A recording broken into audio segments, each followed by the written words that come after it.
Saya akan menyampaikan satu kebenaran firman Tuhan bagi kita untuk menjadi renungan kita. Dan saya memberi judulnya itu kesempatan. Saya mengajak Bapak Ibu Saudara membuka Alkitabnya di 2 Petrus pasal yang ketiga. 2 Petrus pasal yang ketiga ayat ke-14 sampai ayat yang ke-15. 2 Petrus pasal yang ketiga ayat 14 sampai ayat 15. Bapak Ibu silakan memperhatikan Alkitab Bapak Ibu Saudara. Saya akan bacakan untuk Bapak Ibu. Sebab itu saudara-saudaraku yang kekasih, sambil menantikan semuanya ini, kamu harus berusaha supaya kamu kedapatan tak bercacat, tak bernoda di hadapannya dalam perdamaian dengan Dia. Anggaplah kesabaran Tuhan kita sebagai kesempatan bagimu untuk beroleh selamat. Seperti juga Paulus, saudara kita yang kekasih, telah menulis kepadamu menurut hikmat yang dikaruniakan kepadanya. Bapak Ibu Saudara, ayat ini menyampaikan satu kebenaran bagi kita, dan tentu saja Bapak Ibu Saudara nanti boleh membaca ayat 1 sampai ayat yang ke-13 supaya kita bisa sama-sama memahami. Karena di dalam ayat yang ke-14 Bapak Ibu Saudara, di sana dibilang sambil menantikan semuanya itu. Apa yang sebenarnya ingin disampaikan oleh Petrus tentang menanti semuanya itu? Nah, itu dijelaskan di ayat yang pertama sampai ayat yang ke-13. Secara ringkas bahwa Petrus itu ingin menyampaikan kepada kita semua tentang akhir zaman. Tentang bagaimana langit dan bumi ini akan hancur. Sebelum itu semua, makanya di ayat yang ke-14 bilang sambil menantikan itu semua. Bayangkan Bapak Ibu Saudara, perkataan ini disampaikan lalu ditulis oleh Petrus itu sudah ribuan tahun yang lalu. Dan sampai sekarang kita pun masih menanti itu. Artinya bahwa tidak ada sesuatu yang hilang dari kebenaran firman Allah ini. Saat ini, hari ini, waktu ini, kita sebenarnya sedang menanti di mana dunia ini suatu saat nanti Tuhan akan hancurkan. Langit dan bumi ini akan Tuhan hancurkan. Nah, Bapak Ibu Saudara, waktu langit dan bumi ini akan hancur, maka kita akan membaca melihat beberapa hal yang ada di sana. Bagaimana tidak ada lagi kesempatan ketika langit dan bumi ini sudah tidak ada. Jadi itulah batas kesempatan yang Tuhan beri kepada kita untuk kita sungguh-sungguh di hadapan Tuhan. Bukan hanya itu Bapak Ibu Saudara, bahwa akhir zaman itu juga waktunya seperti pencuri kan. Tidak ada satupun yang tahu. Bahkan dalam satu bagian kebenaran firman Tuhan, Yesus sendiri bilang hanya Bapa yang tahu itu. Jadi kalau kita mendengar dan kita melihat beberapa orang, mungkin juga beberapa hamba-hamba Tuhan bilang, atau orang-orang yang mencoba mengira-ngira kedatangan Kristus atau akhir zaman itu, maka itu adalah bohong. Tidak ada satupun orang di dunia ini yang bisa tahu kapan itu terjadi Bapak Ibu Saudara. Tetapi Alkitab itu memberikan data kepada kita. Alkitab itu memberikan tanda-tanda di mana waktu itu akan terjadi. Akhir zaman itu dimulai dari kedatangan Kristus yang kedua kali. Kemudian kita lihat bagaimana ada masa-masa penyiksaan di sana. Dan kemudian ada masa peperangan yang besar. Dan kemudian ada kerajaan 1000 tahun. Setelah kerajaan 1000 tahun damai itu, maka di sanalah akhir dari segala sesuatu. Tetapi kalau Alkitab berbicara tentang akhir zaman, maka dia juga berbicara tentang diawali kedatangan Kristus yang kedua kali. Apa tanda-tandanya Bapak Ibu Saudara? Alkitab itu banyak menuliskan tentang tanda. Ada peperangan yang terjadi. Saat-saat ini kita lihat bagaimana negara-negara di dalam keadaan yang resesi ini, itu tetap mempersiapkan senjata-senjatanya. Mereka tetap mempersiapkan belanja yang besar untuk sebuah peperangan. Nah, bukan hanya peperangan Bapak Ibu, tetapi juga yang kita alami adalah penyakit yang tiba-tiba muncul. Yang membuat seluruh orang-orang pintar itu bingung dengan penyakit ini. Bayangkan Bapak Ibu Saudara, semua orang di dunia berusaha untuk mencari obatnya. Dan ketika obat itu ditemu mungkin akan muncul lagi penyakit yang baru dan orang tidak bisa lagi mengobatinya. Dan itu akan terus terjadi. Alkitab memberikan bahwa itulah tanda-tandanya. Dan bukan hanya itu Bapak Ibu Saudara, Alkitab juga menuliskan di dalam ayat-ayat 1, 2, 3, 4, dan 5 di sana bagaimana Alkitab menuliskan bahwa akan ada pengejek ini orang yang hanya ingin memuaskan hawa nafsunya. Mereka akan bilang begini, saya dari sekolah minggu, guru sekolah minggu saya itu sudah bilang Tuhan sudah mau datang. Tapi sampai saya punya cucu sekarang, Tuhan juga belum datang-datang. Dan itu membuat pandangan orang tentang akhir zaman itu kabur. Dan bukan sesuatu yang penting untuk dibicarakan di gereja. Karena sudah bertahun-tahun, sudah berpuluh tahun kita mendengar itu. Bahkan kalau kita melihat surat Petrus ini ditulis sampai sekarang itu sudah ribuan tahun Bapak Ibu. Dan katanya Tuhan mau datang. Mana buktinya? Dan itu membuat kekaburan akhir zaman. Akhirnya muncullah pengejek. Muncullah satu kebiasaan dalam diri manusia. Bagaimana manusia itu ingin memuaskan hawa nafsunya saja. Bagaimana manusia akan mulai menyenangkan dirinya sendiri. Fokus hidup dia saat ini adalah kesenangan diri dia. Kesenangannya sendiri. Tanpa dia mau tahu lagi, akhir zaman mungkin sudah cerita dongeng yang disampaikan oleh pendeta. Akhir zaman hanyalah cerita dongeng yang disampaikan oleh guru sekolah minggu kita waktu kecil. Lihat Bapak Ibu Saudara, bagaimana pemahaman itu hilang. Makanya waktu Petrus menuliskan di ayat yang pertama, 2 Petrus pasal 3 ayat yang pertama ini, dia bilang begini, di dalam surat yang kedua ini, aku berusaha menghidupkan kembali pengertian yang murni.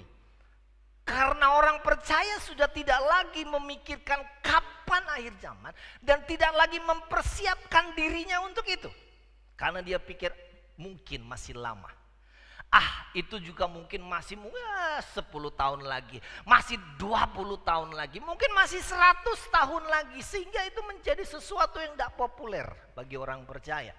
Dan Bapak Ibu, itu tanda bahwa ketika itu ada di dalam diri kita, maka kitalah yang disebut dengan pengejek itu. Yang tidak ingin menyampaikan atau takut dengan sesuatu yang Tuhan akan nyatakan di dalam kehidupan yang ada di dunia ini. Nah Bapak Ibu, puji Tuhan hari ini, siapapun yang mendengarkan firman Tuhan ini, dimanapun Bapak Ibu Saudara mendengarkan firman Tuhan ini, dan Bapak Ibu masih mendengar dengan jelas kebenaran ini, saya mau beritahu bagi kita semua, itulah kesempatan yang Tuhan beri. Inilah kesempatan yang Tuhan masih beri kepada kita. Dan Bapak Ibu tahu enggak, kesempatan itu luar biasa. Waktu kita membaca ayat yang ke-15 di sana bilang begini, anggaplah kesabaran Tuhan kita sebagai apa? Kesempatan untuk kita beroleh selamat. Bapak Ibu tahu, Bapak Ibu masih bisa mendengar kebenaran firman Tuhan ini dan masih sangat sadar waktu mendengar kebenaran firman Tuhan. Itu karena kesabaran Tuhan untuk kita.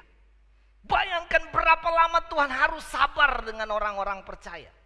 Bayangkan bagaimana Tuhan itu harus sabar dengan hidup kita yang sudah bertahun-tahun hidup dalam hawa nafsu ini. Yang hanya menyenangkan hidup kita sendiri. Tuhan sabar Bapak Ibu. Bahkan kalau kita membaca di ayat yang pertama di sana, Bapak Ibu akan bisa melihat bagaimana ya Tuhan itu betul-betul luar biasa. Ayat yang ke-9 bilang gini, tetapi ia sabar terhadap kamu. Ayat yang 9, karena ia menghendaki supaya jangan ada yang binasa. Kenapa Allah itu bisa sabar? Karena dia ingin kita tidak binasa. Bapak Ibu pernah mencoba sabar? Coba sekarang hitung berapa lama Bapak Ibu mencoba sabar.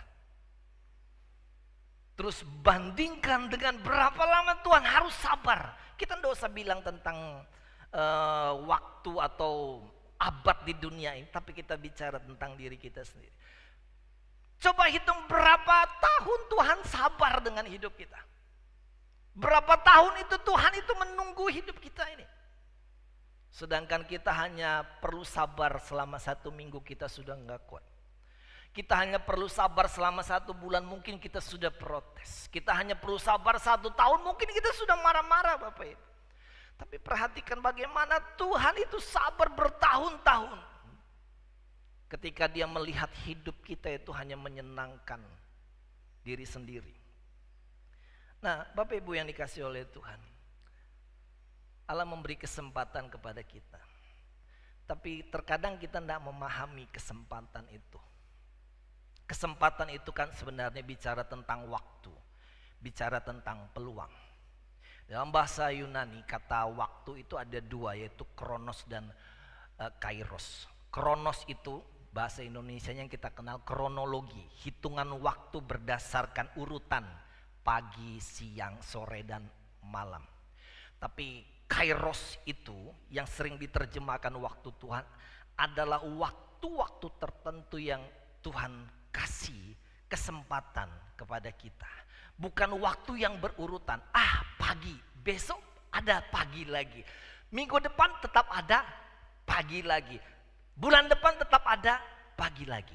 Itu kalau kita bicara tentang kronologi, kita bicara tentang kronos. Tapi kalau kita bicara tentang kairos, kalau kita bicara tentang kesempatan yang Tuhan beri kepada kita. Hari ini Tuhan kasih kita kesempatan untuk beribadah. Minggu depan belum tentu kesempatan itu ada di dalam kehidupan kita.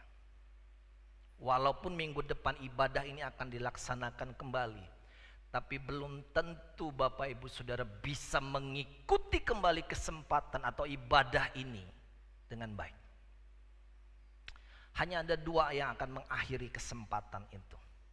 Yang pertama adalah ketika Tuhan akan mengakhiri dunia ini. Dan yang kedua adalah kematian. Dan uniknya 2 hal ini adalah tanda tanya di dalam kehidupan kita. Tidak ada di antara kita yang tahu kapan Tuhan datang.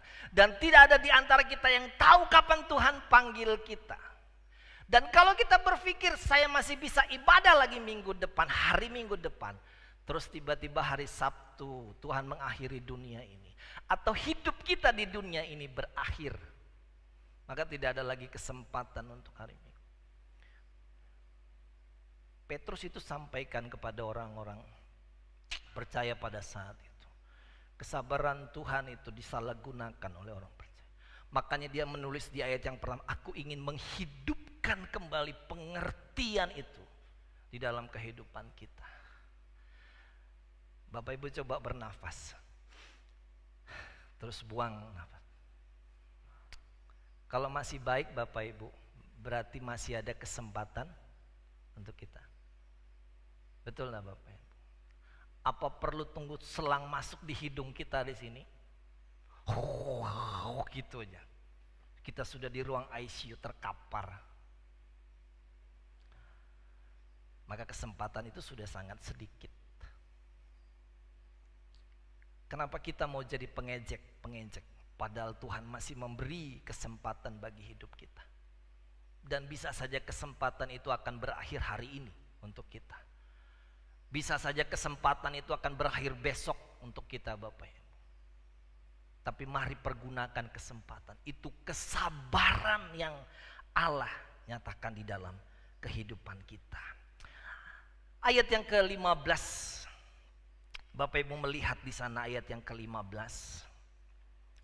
Ayat yang ke-14. Sebab itu saudara-saudaraku yang kekasih, sambil menantikan semuanya itu, menantikan bahwa dunia ini akan berakhir, atau menantikan kesempatan itu sudah nggak ada lagi datang kepada kita. Sambil menantikan itu, Alkitab bilang begini, kamu harus berusaha. Kamu harus berusaha. Dan usaha yang kita lakukan itu bukan bisnis, bukan jualan. Tetapi usaha itu Petrus tuliskan begini, supaya kamu itu kedapatan tidak bercacat, tidak bercela, tidak bernoda, dan hidup dalam perdamaian dengan Allah. Artinya waktu kesempatan itu habis dan Tuhan melihat kita. Oh, waktumu sudah habis, maka engkau kedapatan tak bercacat. Engkau kedapatan tidak bercela pada saat itu. Tapi ketika kesempatan itu habis bagi diri kita dan kita tidak kedapatan hidup benar di hadapan Tuhan.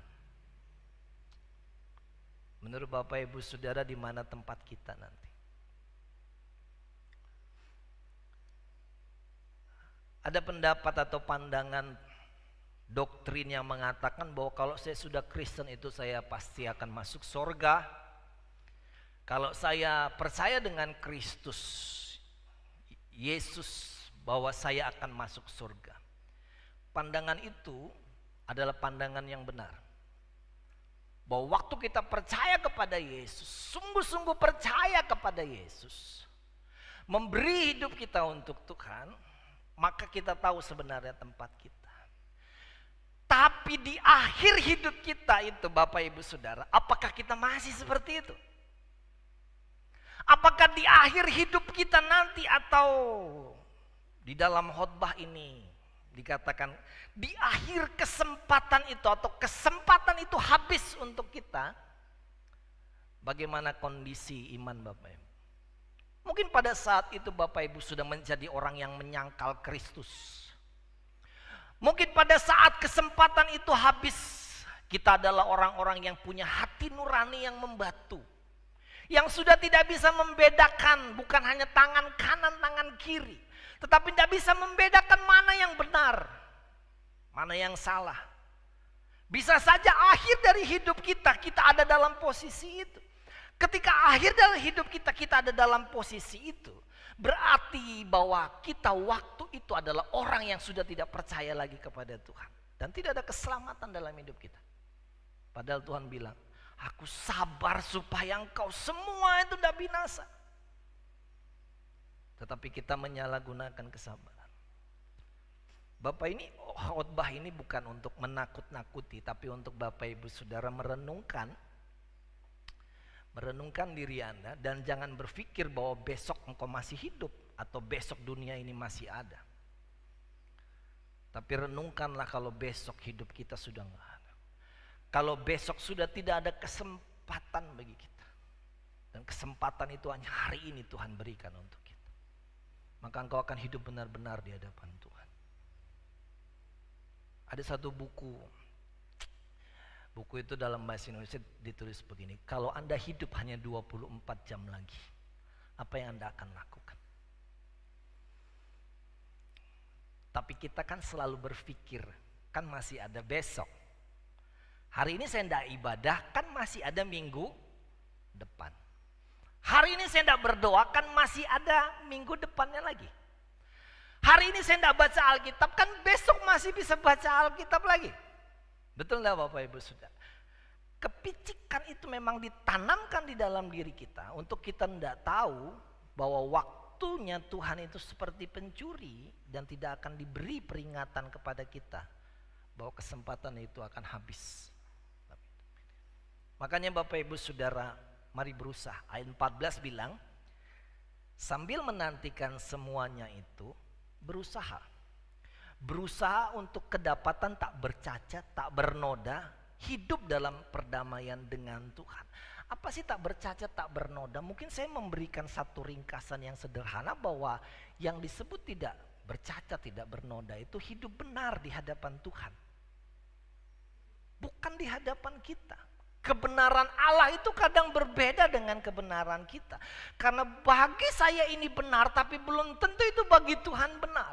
Jadi ketika kita berbicara benar itu, maka persepsi benar itu adalah bagi Allah, bukan bagi kita. Karena benar bagi kita belum tentu benar bagi Tuhan. Tapi kalau benar bagi Tuhan tentu pasti benar bagi kita. Bagaimana hidup benar? Mengenal dan mengasihi Tuhan. Tema selama 365 hari tahun ini adalah mengasihi Tuhan. Ini saya nggak tahu hari keberapa ya.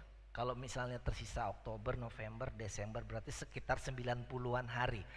Berarti kira-kira sudah 270-an hari tahun ini kita lewati. Sudahkah kita mengambil kesempatan untuk mengasihi Tuhan? Sudahkah kita mengambil kesempatan untuk kita mengenal Tuhan dengan benar-benar? Atau 270 hari ini hilang dalam hidup kita? Tahun ini sepertinya cepat sekali. Sudah bulan Oktober ya. Dan selama 270 hari ini, apakah kita sudah hidup benar dengan Tuhan? Selama 270-an hari ini, apakah kita tetap setia beribadah dan melayani Tuhan? Akhir hari ini Tuhan sebenarnya bukan hanya memberikan satu masalah di dalam kehidupan kita, tapi seolah-olah Tuhan itu menaruh kita dalam sebuah filter, sebuah ayakan gitu ya. Kalau diayak yang tidak sesuai dengan ukuran Tuhan, dia akan jatuh ke bawah. Tapi yang sesuai dengan ukuran Tuhan, dia akan tetap tinggal dalam naungan Tuhan. Ketika nanti gereja akan mulai kembali beribadah, maka gereja akan menghadapi degrasi iman orang percaya yang sudah mulai kehilangan gairah untuk ibadah. Karena kita sudah terbiasa ibadah di rumah dengan sesuatu yang mungkin tidak fokus. Masih banyak orang yang masih bisa fokus, saya lihat dia ibadah. Walaupun dia hanya ibadah di kamar dia, tapi dia betul-betul merasakan kehadiran Tuhan di sana. Tapi coba Bapak Ibu renungkan, berapa banyak orang Kristen yang ibadah online dan tidak mengalami perjumpaan dengan Tuhan dalam ibadah itu. Dan kita kehilangan waktu yang cukup lama. Allah juga masih memberi kesempatan kita untuk mengasihi sesama kita manusia. Saya belajar beberapa waktu ini bagaimana Tuhan menaruh seseorang untuk saya belajar mengasihi dia. Walaupun rasanya kesabaran itu sudah di ujung rambut dan saya ingin keluarkan kesabaran itu. Tapi kemudian waktu saya belajar tentang khotbah ini, Tuhan ingatkan, kamu masih diberi kesempatan untuk sabar dengan orang itu. Dan bisa saja kesempatan itu Tuhan ambil dalam kehidupan kita. Terus saya tanya, kenapa saya harus diberi kesempatan untuk itu? Karena Tuhan juga ingin menyelamatkan orang itu. Saya waktu mendengar itu, Tuhan jangan pakai saya dong. Pakai aja orang lain. Untuk menyelamatkan, saya sudah gak sabar. Saya mau ingin menyerahkan kesempatan ini kepada orang lain. Tapi Tuhan kasih kita kesempatan. Hari ini Bapak Ibu Saudara, mungkin para istri diberikan kesempatan oleh Tuhan untuk mengasihi suaminya yang tidak setia kepada dia. Itu kesempatan yang Tuhan kasih. Dan bisa saja kesempatan itu hilang dalam hidup kita. Apapun kesempatan yang Tuhan kasih, ambil Bapak. Walaupun harganya harus kita bayar. Dan kita masih bisa melakukan, masih bisa menolong orang itu. Nah Bapak Ibu Saudara, masih ada kesempatan bagi kita untuk hidup benar.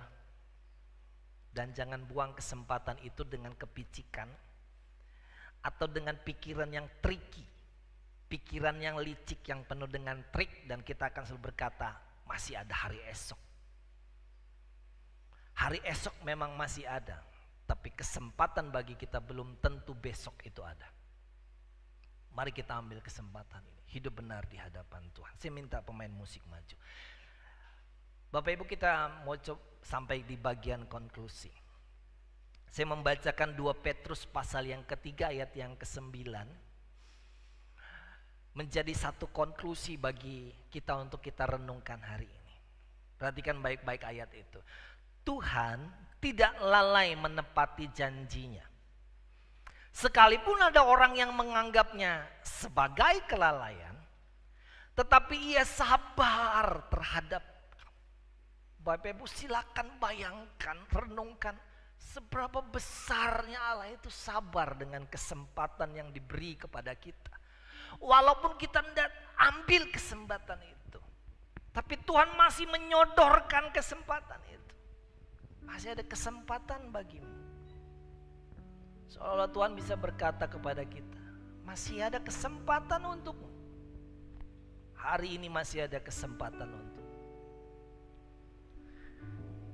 Karena ia menghendaki supaya jangan ada yang binasa, melainkan supaya semua orang berbalik dan bertobat. Supaya saya berbalik dan bertobat kepada Tuhan. Supaya orang yang saya harus sabar saat ini berbalik dan bertobat kepada Tuhan. Hidup ini adalah kesempatan. Hidup ini untuk melayani Tuhan. Jangan sia-siakan waktu yang Tuhan beri. Hidup ini harus jadi berkat.